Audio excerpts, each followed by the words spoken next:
किंवा बनवतायत आपल्याकडे मराठी निर्माते, चांगलं बनवतात, नाही असं नाही, आणि अगदी सगळेच चांगले बनवतात असं पण नाहीये. बरं, आणि सगळ्याच भाषेत तुम्ही साऊथमध्ये पण गेलं तरी सगळ्याच साऊथचे सिनेमे चांगले नसतात.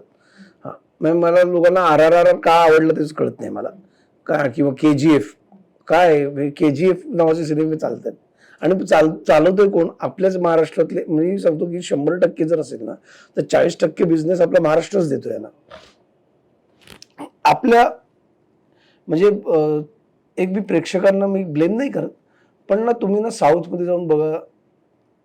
आज कन्नड माणूस ना कन्नड सिनेमाच बघतो, मल्याळम माणूस मल्याळमच बघतो, तेलुगू माणूस तेलुगू सिनेमे बघतो, तो नाही बघत दुसरा कुठला सिनेमा.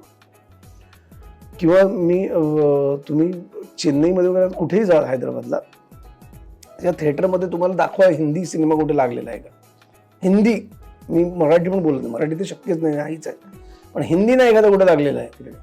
ते त्यांचे सिनेमे बघतात, ते इतके डिवोटेड आहेत, त्यांचे प्रेक्षक इतके डिवोटेड आहेत ना त्यांच्या सिनेमाशी, त्यांच्या लँग्वेजशी, त्यांच्या कलाकारांशी इतके डिवोटेड आहेत.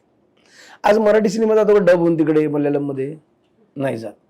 हिंदी जातोय का कुठला? नाही जात. मग त्यांचे सिनेमा आपल्याला डबून आपल्याकडे येताना आपण बघतोय, वाह करतोय, बोंबा बोंबा, अरे काय फिल्म आहे, काय फिल्म आहे. मला वाटतं इथे थोडंसं आस्थेचा आणि आपल्याबद्दल आपुलकी असण्याचा पण गरज आहे. त्याच्यावर आता बरेच जणारे मग चांगला सिनेमा बनवा, चांगला बनवा, हे जे बोलणार आहेत ना त्यांना म्हणत बाबा तू ये आणि तू बनवून दाखव.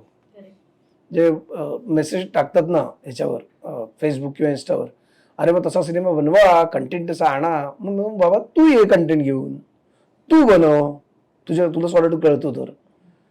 कोणी मुद्दाम चला आपण आता एक घाणेरडा सिनेमा बनवू म्हणून येत नाही ना.